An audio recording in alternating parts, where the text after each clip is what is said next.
Because they're like, I don't want to be the weird one.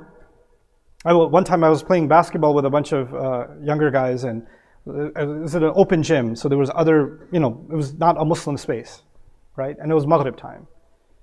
We go to the corner to make salah, and some of the boys are kind of hesitant to pray.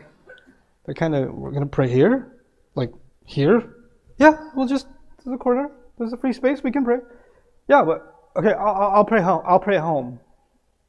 You're so tough on the ball court. When somebody fouls you, you are a lion on the battlefield.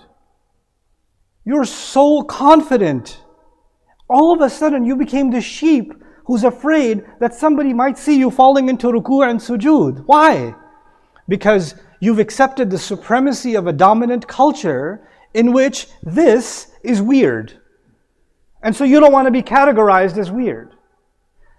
I don't care if that kid memorized the Quran, or that kid has the best tajweed, or he went to Islamic school his whole life. The fact that he feels that for one moment is a failure.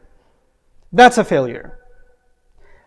Wherever I am, Allah Azza wa Jal, when He says in Surah Al-Ankabut, "Inna ardi wasi'atun fa iyaya fa'budun," my earth is vast. Worship only and only me. The implication, the kinaya there is, it doesn't matter where you are. You have your loyalty to me wherever you are. You must conform to me before you try to match with the color of the society, match with the color that Allah wants you to. Sibghat Allah, wa man ahsanu min Allahi sibgha. That would be the second quality I would want in a young man and a woman.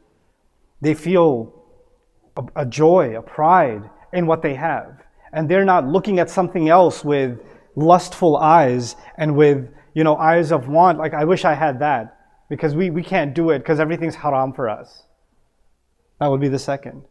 The third thing I would want for a young man and a woman is that they've made a commitment to constantly grow themselves, to constantly learn.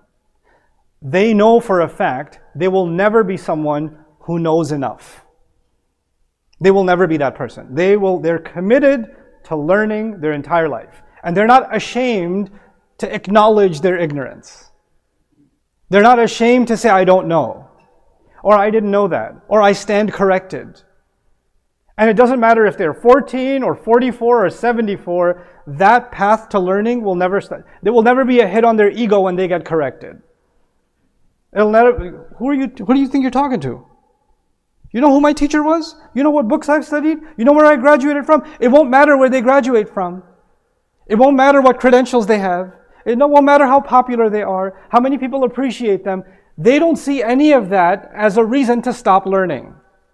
They're on a path of constant, continuous growth. That would be the third thing I would want. So I'll repeat them because the list is getting longer. I want them to have confidence in their faith. Second thing, I would want them to have a pride in their own culture, in their own values. And they're not drawn to another culture if it contradicts their own.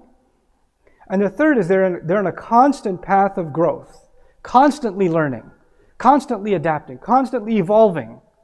They're not stagnant. They're not where they were yesterday. Not in terms of this deen, not in terms of this dunya. They're constantly absorbing and taking in and taking in.